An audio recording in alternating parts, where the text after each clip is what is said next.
sa episode sa tuwa. Good bisita sa Kamulan Festival 2025. Tama!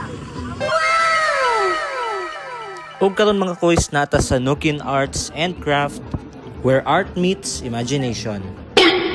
Kaning unique nga shop naga-offer og klase-klase nga handmade craft, art piece and DIY materials catering to crafty enthusiasts and art lovers.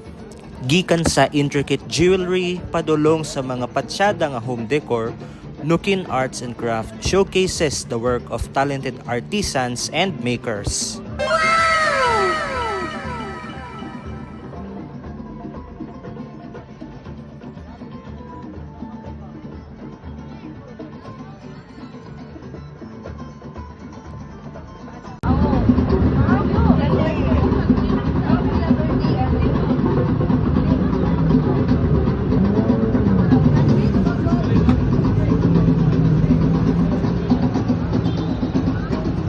Ang maong shop na ay hand-painted ceramics and pottery, woven baskets and textiles, customizable jewelry and accessories, paintings and prints by local artists ug DIY craft kit and materials.